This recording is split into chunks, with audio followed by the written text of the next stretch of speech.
જય દ્વારકાધીશ મિત્રો વહાલા મિત્રો, આજે હું તમને એક એવી કહાની કહેવા જઈ રહી છું જે સંબંધોના તાણાવાણા ત્યાગની પરાકાષ્ઠા અને અહંકારના કડવા ફળનું જીવતું જાગતું ઉદાહરણ છે. આ વાર્તા સાંભળીને કદાચ તમારી આંખો ભીની થઈ જશે, પણ એમાંથી મળતો બોધ જીવનભર યાદ રહેશે. એક સવાર હતી, જાણે સૂર્ય ખુશીઓ લઈને ઉગ્યો હોય. એક વૃદ્ધ પિતા, જેમના હાથે હીરા ઘસી ઘસીને ખરબચડા થઈ ગયા હતા, તેઓ હાંફતા હાંફતા ઘર તરફ દોડી રહ્યા હતા. હાથમાં છાપું હતું અને ચહેરા પર અદ્ભુત તેજ છવાયેલું હતું. પડોશીઓ પણ નવાઈ પામીને જોઈ રહ્યા હતા કે આજે આ રતન કલાકારના ચહેરા પર આટલો આનંદ કેમ? ઘરમાં પ્રવેશીને એમણે પત્નીને બૂમ પાડી, "અરે ઓ, સાંભળે છે? આપણો દીકરો આખા શહેરમાં પહેલા નંબરે પાસ થયો છે. જો, આ છાપામાં એનો ફોટો પણ આવ્યો છે." પત્ની આંખોમાં પણ હરખના આંસુ આવી ગયા. એમનો દીકરો એમનું કાળજાનો કટકો ભણી ગણીને મોટો માણસ બનવાનું સપનું જોતો હતો. ખાસ કરીને વિદેશ જઈને ઉચ્ચ શિક્ષણ મેળવવાની એની પ્રબળ ઈચ્છા હતી. "દીકરા, તું તો હોશિયાર છો, પણ વિદેશ ભણાવવા પૈસા ક્યાંથી લાવીશું?" પિતાએ ચિંતાથી કહ્યું. "હીરાના કારખાનામાં રોજના 100-200 રૂપિયાની મજૂરી માંડ 2 ટકનું પૂરું પાડતું હતું. વિદેશ મોકલવાનો ખર્ચ તો આકાશને આંબતો હતો." પણ પિતા તો પિતા હોય છે. દીકરાના ભવિષ્ય માટે એ ગમે તે ભોગ આપવા તૈયાર હતા. એક દિવસ એમને જાણવા મળ્યું કે જો કારખાનામાં કામ દરમિયાન કોઈ મોટો અકસ્માત થાય તો કંપની તરફથી વળતરના મોટા પૈસા મળે છે. એમણે આ વાત કોઈને ન કહી. એક રાત્રે કારખાનામાં મશીન ચાલી રહ્યું હતું. પિતાએ ઊંડો શ્વાસ લીધો, આંખો મીચી અને કાળજા પર પથ્થર મૂકીને પોતાના જમણા હાથનો અંગૂઠો ચાલો મશીનમાં મૂકી દીધો.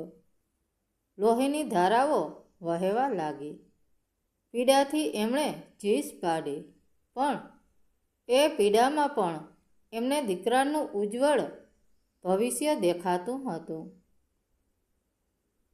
કંપની તરફથી મોટું વળતર મળ્યું. એ પૈસાથી એમણે દીકરાને ધામધૂમથી વિદેશ મોકલ્યો. "દીકરા, ભલે અમે ભૂખ્યા રહીશું, પણ તારું ભવિષ્ય ઉજ્જવળ બનાવવું જોઈએ." પિતાએ વિદાય વખતે કહ્યું હતું.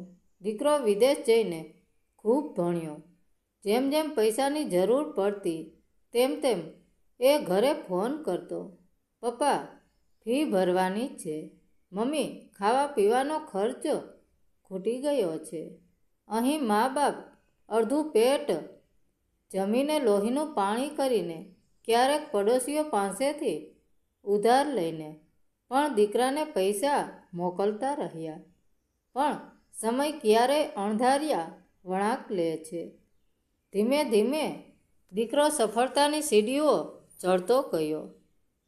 વિદેશની ધરતી પર જ એણે લગ્ન કરી લીધા. ત્યાંની મોહ માયામાં એવો ફસાયો કે જે મા બાપે પોતાનું સર્વસ્વ હોમી દીધું હતું, તેમને એક પળમાં ભૂલી ગયો. ફોન આવવાના બંધ થઈ ગયા. મા બાપની આંખો દીકરાની રાહ જોતા જોતા પથરાઈ ગઈ. દીકરો કેમ ફોન નથી કરતો? શું એ ભૂલી ગયો અમને? માતા રોજ પિતાને પૂછતી. પિતા પણ લાચાર હતા. ધીરે ધીરે ઘરમાં અનાજનો દાણો ખૂટી ગયો. મા બાપ નિરાધાર થઈ ગયા. છેવટે એમને મંદિરોની બહાર ભીખ માગીને પેટ ભરવાનો વારો આવ્યો. એમની આ દશા જોઈને ભગવાન પણ કદાચ રડતા હશે, પણ કુદરતનો ન્યાય અટલ છે. એક દિવસ એવું થયું કે એક દિવસ વિદેશથી ભારત ફરવા આવેલા એક સમુદ્ર ભારતીય દંપતીની નજર આ વૃદ્ધ ભીખ માગતા મા બાપ પર પડી. આટલા વૃદ્ધ દંપતીને આમ રસ્તા પર કેમ ભીખ માગવી પડે છે? દંપતીના દિલમાં દયા ઉતરી. એમણે મા બાપની પૂછપરછ કરી અને એમની દુઃખભરી કહાણી સાંભળી. ચાલો તમે અમારી સાથે વિદેશ ચાલો. તમે અમારા ભગવાન છો, અમે તમારી સેવા કરીશું. દંપતીએ ભાવુક થઈને કહ્યું. વિદેશ જઈને એ દંપતીએ મા બાપને પોતાના સગા મા બાપની જેમ રાખ્યા. એમની દરેક ઈચ્છા પૂરી કરી. એક દિવસ જમતી વખતે વૃદ્ધ પિતાની આંખોમાં આંસુ આવી ગયા. બેટા, તમે અમારા માટે જે કર્યું છે એ કોઈ સંતાન પણ ન કરે. મારો દીકરો પણ ક્યાંક આ જ દેશમાં હશે, પણ એ તો અમને ભૂલી ગયો છે. દંપતીનું હૃદય પીગળી ગયું.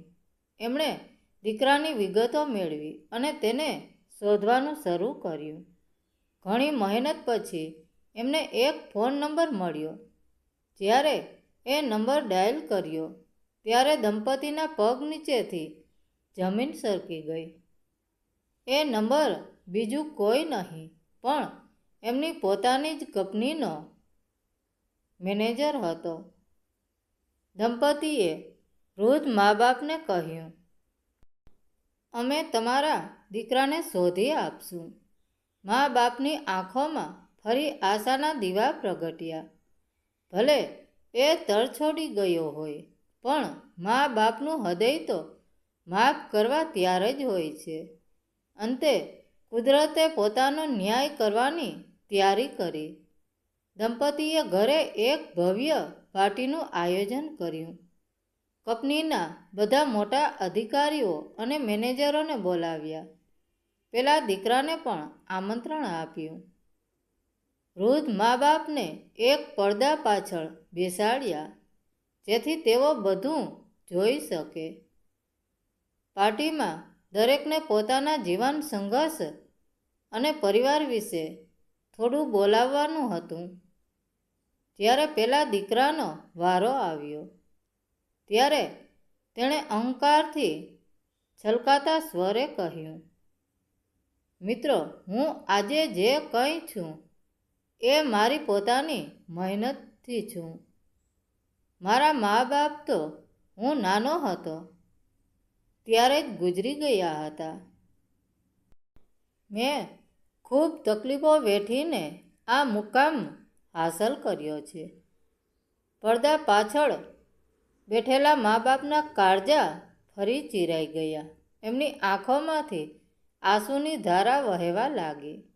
પાર્ટીના અંતે કંપનીના માલિક દંપતી સ્ટેજ પર આવ્યા. એમનો અવાજ ગુંજી ઉઠ્યો, મિત્રો, આજે હું જે કાંઈ છું એ મારા આ મા બાપના આશીર્વાદથી છું. હું આવા મહાન મા બાપને આજે તમારી સામે લાવવા માગું છું. એમ કહીને માલિકે પેલા વૃદ્ધ મા બાપનો હાથ પકડીને સ્ટેજ પર લાવ્યો. દીકરો શસ્તબંધ થઈ ગયો. આ શું થઈ રહ્યું છે તે તેને સમજાતું નહોતું.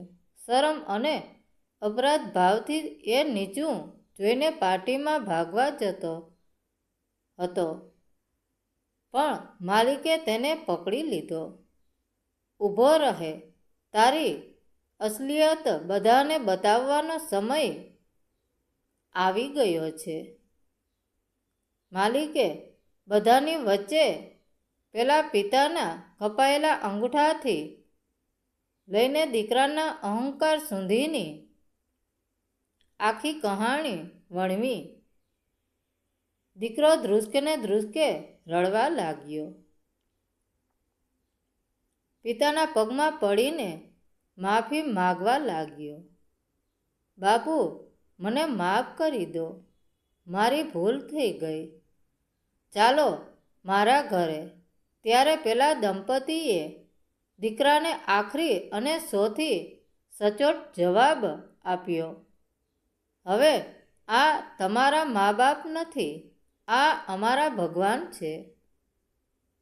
જે વ્યક્તિ પોતાના પિતાના કપાયેલા અંગૂઠાની કિંમત ના સમજી શક્યો, જેણે પોતાના લોહીનું પાણી કરનાર મા બાપને રસ્તા પર રઝળતા છોડી દીધા, એને આ મા બાપને સાથે રાખવાનો કોઈ હક નથી.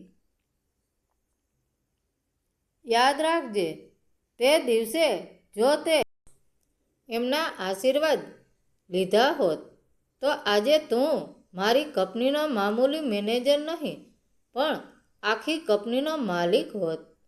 મા બાપના આશીર્વાદ એ જ સાચી મૂડી છે. જે મા બાપને ભૂલે છે એ ગમે તેટલું કમાય તો પણ મજૂર જ રહે છે, અને જે મા બાપને પૂજે છે કુદરત તેને માલિક બનાવી દે છે. ખાસ વાત, વાર્તા કેવી લાગી એ કોમેન્ટ ચોક્કસથી જણાવજો. લાઈક અને સબસ્ક્રાઈબ કરજો અને તમારા મિત્રોને શેર કરજો. આભાર મિત્રો. વાર્તા કેવી લાગી? સારી લાગી હોય તો કોમેન્ટ જરૂરથી કરજો. ધન્યવાદ મિત્રો. જય દ્વારકાધીશ.